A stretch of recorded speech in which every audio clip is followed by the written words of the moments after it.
What I have experienced is कभी-कभी ऐसा होता है कि the thing that we have done that this is ego or this is freedom, this is religion, love. We experience different thing in our life, and because of this thing that we have learned or learned, ऐसा लगता है कि जैसे हम लोग कुछ कर रहे हैं तो अचानक से एक रिमाइंडर आ गया, no, this is not, this is because of your ego. अगर फिर से कुछ कर रहे हैं तो फिर से आ रहा है कि this is not religion, religion is something different. लेकिन ये आ जाता है कि this is not love, love is something different. If we have completely understood this, is reminding की जरूरत होती है. देखो वर्ड ही अपने आप में बताता है ना, रीमाइंड.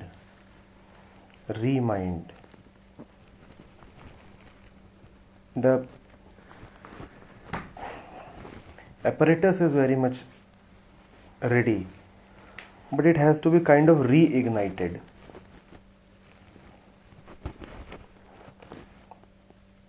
कुछ भी फाइनल नहीं होता. We have understood this जैसा कुछ भी नहीं होता. ऐसा कुछ भी नहीं होता कि हाँ जानकारी होती है. ये होता है कि मेरा नाम अब पल्लव है तो है, वो फाइनल है. अंडरस्टैंडिंग में कुछ नहीं होता. कभी भी ये कहना आई हैव अंडरस्टूड दिस, ये बहुत पागलपन है, बहुत पागलपन है. मन समय में जी रहा है ना, उसके लिए तो सब कुछ लगातार बदल ही रहा है. जब सब कुछ लगातार बदल ही रहा है तो कुछ भी इसमें कांस्टेंट कहाँ है. I am understanding. हाँ, but then that is in this time, in this moment. Mind is time, mind will change. So what applied to this point in time will not apply to the next point in time. Understand this.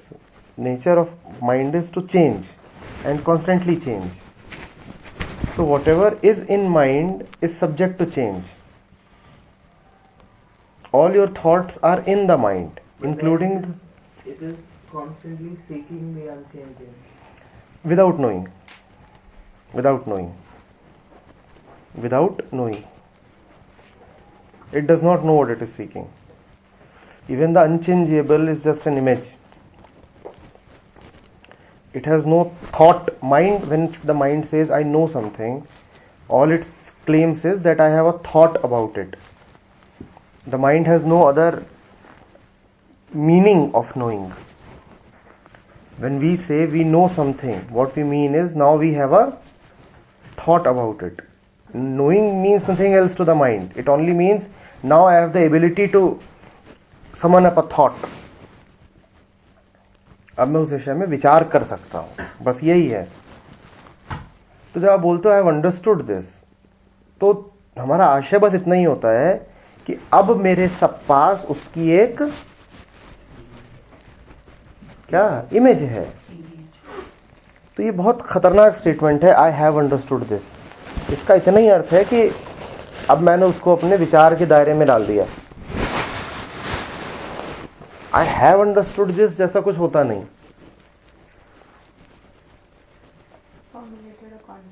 We have conceptualised it, that's it. I have understood this जैसा कुछ भी नहीं होता.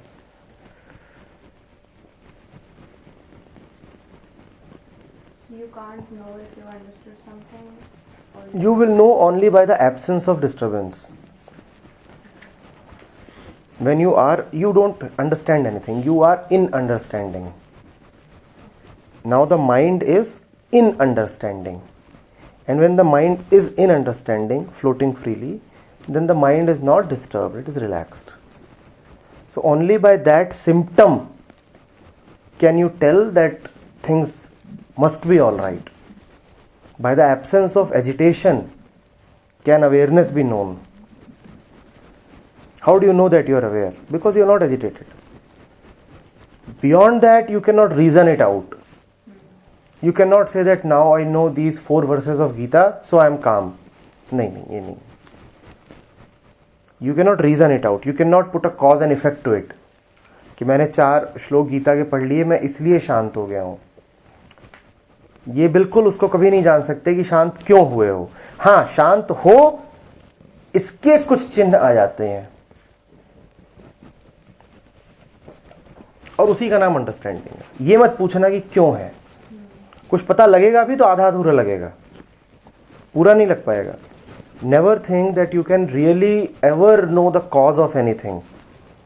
Science जब cause निकालती है ना, तो एक बहुत बड़ा असम्पशन लेके निकालती है, क्या? That it's a closed system. Please understand this. Science जब भी किसी चीज का कॉज निकालती है तो पहले एक असम्पशन करती है कि ये सिस्टम की बाउंड्री है। वो कहती है दुनिया बस इतनी बड़ी है, अब आंसर दो। दुनिया बस इतनी बड़ी है, अब आंसर दो। ये बाउंड्री है, इसके बाहर कुछ है नहीं, जो हो रहा है इस बाउंड्री के भीतर हो रहा है। जीवन में कोई बाउंड्री नहीं। साइंस कॉज एंड इफेक्ट को लिमिट करके कुछ निकाल देती है, पर जीवन में तो कोई बाउंड्री नहीं ना। इसीलिए किसी भी फिजिकल प्रॉब्लम का भी साइंस जो आंसर देगी वो कभी भी एक्यूरेट नहीं होगा, कभी भी एक्यूरेट नहीं होगा। मैं उदाहरण देता हूं, आप एक गेंद उछालो, साइंस बता देगी सीधा फॉर्मूला लगा के कितनी देर में गेंद नीचे आएगी, पर वो आंसर कभी एक्यूरेट नहीं हो सकता। क्यों? क्योंकि बीच में हवा है, हवा की विस्कोसिटी है। तो आप कहोगे नहीं, साइंस उसको भी फार्मूला ले लेगी, उसका भी संज्ञान ले लेगी और उसको भी फैक्टर इन कर देगी कि इतना हवा का रेजिस्टेंस था तो इसीलिए इतना ड्रैग इतनी देर में नीचे आएगी। ना, अभी भी बात पूरी नहीं हुई, क्योंकि तुम कभी पूरी तरह नहीं जान सकते कि हवा की वेलोसिटी कितनी है उस वक्त, उसमें कुछ एरर रहेगा। तुम किसी इंस्ट्रूमेंट से ही तो मेजर करोगे ना हवा की वेलोसिटी, और उसमें हमेशा एक एरर रहेगा। और हवा की वेलोसिटी कितनी है इससे फर्क पड़ेगा कि गेंद नीचे कितनी देर में आ रही है। कोई कहे नहीं, हम बिल्कुल जान लेंगे, हम ये कर लेंगे, हम वो कर लेंगे। नहीं, वो बात ठीक नहीं हो सकती। क्यों?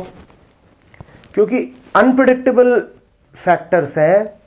कभी कोई खड़ा है, उसने छींक दिया, और समझिए इस बात को कि अगर इस वक्त पाकिस्तान में भी कोई छींक रहा है तो उससे इस कमरे की हवा पे अंतर पड़ रहा है, और कोई साइंस बिल्कुल नहीं बता सकती कि कब कहां पर कौन छींक देगा। तो साइंस बिल्कुल नहीं बता सकती कि गेंद अगर उछली है तो कितनी देर में नीचे आएगी। आंसर आएगा, पर वो अप्रोक्सीमेट होगा, जबरदस्त रूप से अप्रोक्सीमेट होगा। तो मोटे तौर पे काम चलाओ। तो कॉज आप कभी नहीं जान सकते। कॉज, अगर आपको कॉज इफेक्ट में रहना है तो आपको इसमें रहना होगा। In fact because is a very stupid word. You can never really reason things out if you are really interested to know the truth. हाँ, आपको काम चलाऊ काम करने हैं तो कर सकते हो, उसमें फिर कोई दिक्कत नहीं है। आपके हाथ पे गर्म पानी गिरा, हाथ पे छाले आ गए,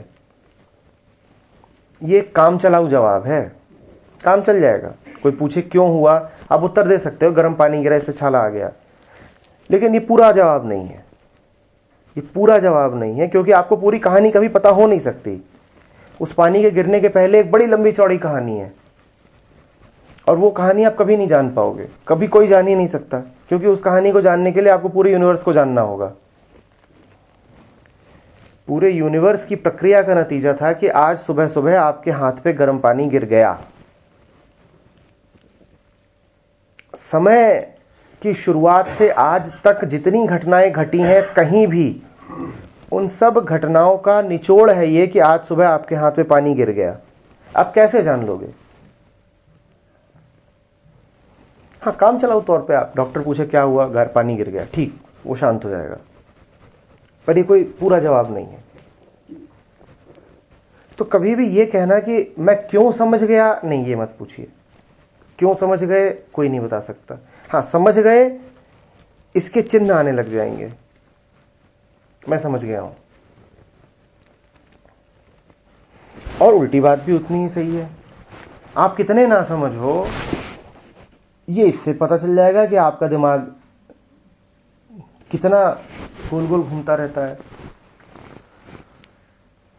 तो आपको लाख आपका दिमाग बोले कि मैं समझ गया, पर उस दिमाग में उपद्रव ही चलते रहते हैं, उस दिमाग में गांठें ही गांठें बैठी हैं, तो आप समझ जाइए कि कुछ नहीं समझे हैं। बिल्कुल जीरो पर बैठे हैं, कुछ नहीं समझे।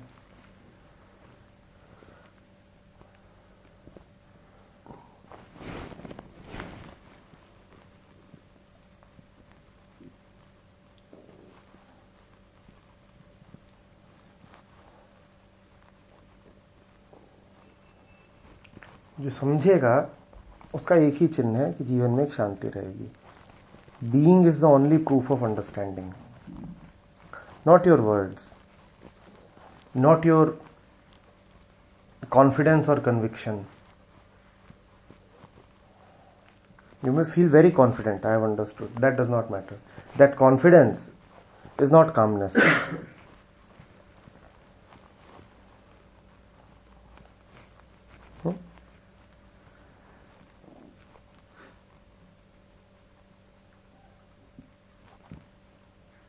एक चीज अंडरस्टैंड की वो फिर बीइंग में आएगी। कभी एक चीज होती नहीं है। एक चीज का तो अर्थ ही यही है कि तुमने उसका टुकड़ा कर रखा है। कभी भी कोई एक चीज नहीं अंडरस्टैंड की जाती। Understanding is always total, always total, and it's a very beautiful thing that in the moment of understanding you are completely connected to the total. Understanding is always total. You never understand one verse of the Upanishad. You never understand one doha of Kabir. If it has really penetrated you, it has given you something which has just clarified the entire existence to you. And if it has not clarified everything, if it has just thrown some light upon some corner of life, then you have not understood anything. Science का देखो क्या तरीका होता है। तुमको optics नहीं आती पर तुमको मैकेनिक्स आती है, तो तुम क्या बोलोगे? मैकेनिक्स समझ गया। और तुम मैकेनिक्स के बहुत धुरंधर हो सकते हो बिना ऑप्टिक्स को जाने। जीवन में ऐसा नहीं होता। तुम लव को नहीं जान पाओगे बिना जॉय को जाने। तुम कहो I am an expert on love but I do not know Joy, नहीं संभव है ना। तुम बहुत बड़े एक्सपर्ट हो सकते हो सॉइल में बिना एयर को जाने, संभव है काफी हद तक, पर जीवन में नहीं संभव है ये। जीवन टुकड़ों में नहीं है, वहां हिस्से नहीं है।